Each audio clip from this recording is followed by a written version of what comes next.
ఇది సంగతి. ఇది సంగతితో భరద్వాజ్ ఇవాళ ఇది సంగతి చాలా హాట్ టాపిక్ అనొచ్చు, లేదా ట్రెండింగ్ టాపిక్ అనొచ్చు, ఏదైనా అనొచ్చు. మీకు అందరికి తెలిసిందే అని కూడా అనొచ్చు. అయితే ఇక్కడ నేనేం చెప్పాలనుకుంటున్నా అంటే, ముఖ్యంగా ప్రస్తావన విషయం వచ్చేసి PSPK, power star Pawan Kalyan గురించి మాట్లాడుతున్నాను. మరియు అనంతపురం జిల్లాలో గల మడకశిర నియోజకవర్గం నుంచి పోటీ చేస్తున్న ఒక సాదాసీదా వ్యక్తిని పోల్చుతూ మాట్లాడాలనుకుంటున్నాను. అయితే ఇక్కడ చాలా విచిత్రమైన విషయం ఏంటంటే, నేను చెప్పాలనుకునే విషయం, షేర్ చేయాలనుకునే విషయం, ఇది సంగతిలో ఎప్పటికీ వినూత్నంగానే మాట్లాడుతుంటాం. అయితే మడకశిర నియోజకవర్గం నుంచి పోటీ చేస్తున్న వ్యక్తి, ముఖ్యంగా వైసీపీ అంటే అధికార పక్షం నుంచి పోటీ చేస్తున్న వ్యక్తి, ఇవాళ ఇంటర్మీడియట్ చదువుకొని ఒక ఉపాధి హామీ పథకంలో పనిచేసే ఒక కూలీ. ఆయనకి సొంతంగా ఇల్లు లేదు, ఆస్తులు లేవు, మరియు ఇంకా ఎటువంటి అర్హతలు లేవు. ఆయన ఒక సాదాసీదా కూలి. ఈయన గురించి ఇక్కడ ప్రస్తావన ఎందుకు మాట్లాడుతున్నానంటే, అదే పవర్ స్టార్ పవన్ కళ్యాణ్ గారు ఎవరైతే ఉన్నారో, ప్రపంచవ్యాప్తంగా తనకంటూ ఒక గుర్తింపు ఉంది. తనకు సినిమా స్టార్ల నుంచే ఎంతో పేరు ప్రఖ్యాతలు, గౌరవ మర్యాదలు లేదా రికగ్నిషన్ ఉన్నాయి. ఇలా రికగ్నిషన్ ఉన్న వ్యక్తి ఎమ్మెల్యేగా పోటీ చేస్తున్నాడు.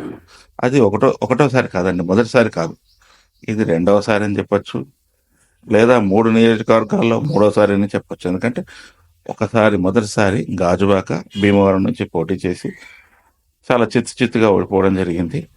ఏది ఈ పవర్ స్టార్ గారు, ప్రపంచవ్యాప్తంగా పేరున్న పవర్ స్టార్ గారు. మరి ఈసారి 2024లో పిఠాపురం నుంచి పోటీ చేస్తున్నారు.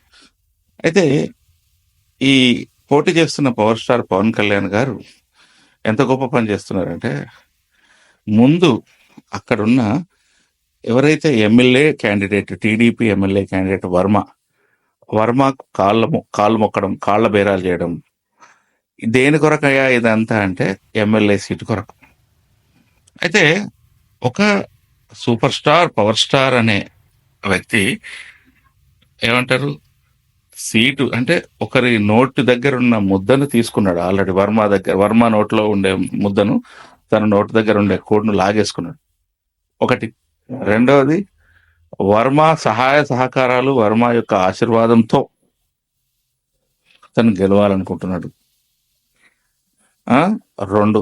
మూడవది, సరే ఇది బాగానే ఉంది, పర్వాలేదు, రాజకీయాలు అంటే సహజం, పొత్తులు అంటే సహజం అనుకుందాం. కానీ ఇంకొక ముఖ్యమైన విషయం ఏంటంటే, తను పోటీ చేస్తున్నది ఒక సాదాసీదా లేడీ. మనం ఒక సామెత ఉంది కదా, నేను ఏమైనా చేతులకు గాజులు వేసుకున్నామా అని చెప్పేసి మాట్లాడుతున్నాను. అలాంటి ఒక సాదాసీదా లేడీ మీద పోటీ చేస్తున్నాడు. సరే, అక్కడ ఒక తురుంఖా ఉన్నాడు, ఒక ఎమ్మెల్యే క్యాండిడేట్ ఉన్నాడు అంటే కాదు. ఈయన వట్టి ఎమ్మెల్యే క్యాండిడేట్ కూడా కాదు. జనసేన అనే పార్టీ రేపు ఈయన సీఎం క్యాండిడేట్. ఈ సీఎం క్యాండిడేట్ ఒక సాదాసీదా మహిళ మీద పోటీ చేస్తూ ఎంతమందితో ప్రచారం చేపిస్తున్నాడంటే, ముఖ్యంగా జబర్దస్త్ టీం, సినీ ఇండస్ట్రీలో ఎవరెవరైతే పేరు ప్రఖ్యాతలు, కొంచెం 4 ముఖాలు తెలిసిన వాళ్ళు, బుల్లితెర మీద సూపర్ స్టార్లు, వీళ్ళందరినీ క్యాంపెయిన్లో వాడుకుంటున్నాడు. దేని కొరకు? ఈసారి గనక ఓడిపోతే మళ్ళా ఆంధ్రప్రదేశ్ మొహం చూడలేను, నేను ఆంధ్రప్రదేశ్లో అడుగు పెట్టలేను అని ఒక చిన్న గిల్టీ ఫీలింగ్. సరే, పవన్ కళ్యాణ్ ఏదైతే ఆ వల్గర్ లాంగ్వేజ్ వాడతాడు, ఏమంటారు, ఇది ఇంకా వేరే లాంగ్వేజ్ మాట్లాడుతున్నా, నేను దాని జోలికి వెళ్ళను ఈ వీడియోలో. ఇప్పుడు నేను చెప్పొచ్చేది ఏంటంటే, ఒక సాదాసీదా మహిళ మీద పోటీ చేయడానికి పవర్ స్టార్ పవన్ కళ్యాణ్ అంటే ఆయన మెగాస్టార్తో కూడా స్టేట్మెంట్ ఇప్పించిండు వీడియోలో. దీనికి ప్రధానమంత్రి నరేంద్ర మోదీ కాలు మొక్కడం, తర్వాత అన్న మెగాస్టార్ కాళ్ళు మొక్కిన వీడియోలన్నీ వైరల్ చేయడం. ఈయన ఏమంటాడంటే, మళ్ళా తన సొంత నిధులు అంటే దాని ఏమంటారు, ఒక 5 సినిమాలో 10 సినిమాలో ప్రొడక్షన్ హౌస్ పెట్టుకొని 500 కోట్లు సంపాదించి ఆ 500 కోట్లను పిఠాపురంలో ఖర్చు పెట్టి ప్రపంచానికి తలమానికంగా చేస్తాడు.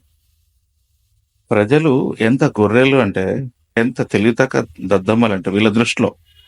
ప్రజలు దద్దమ్మలు వెధవలు కాదు, వీళ్ళ దృష్టిలో, వీళ్ళు మాట్లాడే మాటల్లో అంత ఏమంటారు, వెధవలు చేసి మాట్లాడుతుంటారు.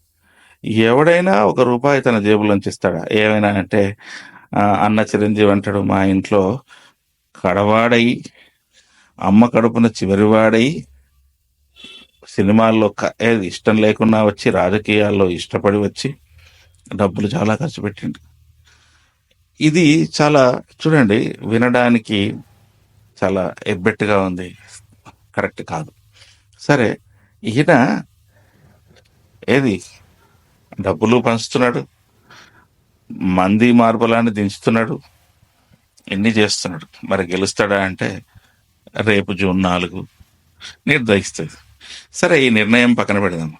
మరి మడకశిర నియోజకవర్గం ఏదైతే ఆ క్యాండిడేట్ వైసీపీ ఎమ్మెల్యే క్యాండిడేట్గా పోటీ చేస్తున్నాడో అధికార పార్టీ తరఫున, ఆయన ఒకే ఒకటి అంటున్నాడు, సార్ నాకు మా యొక్క ముఖ్యమంత్రి గారి ఆశీర్వాదం ఉంది, ప్రజల ఆశీర్వాదం ఉంది, మా పార్టీ ఏది ఇలా చేసింది, ఈ 5 సంవత్సరాలు ప్రజల యొక్క మన్ననలు పొందింది, మా ముఖ్యమంత్రి గారి నినాదాన్ని మేము ముందుకు తీసుకెళ్తున్నాం, అయ్యా మేము మీ ఇంట్లో మంచి చేస్తే మాకు ఓటు వేయండి అని నినాదం.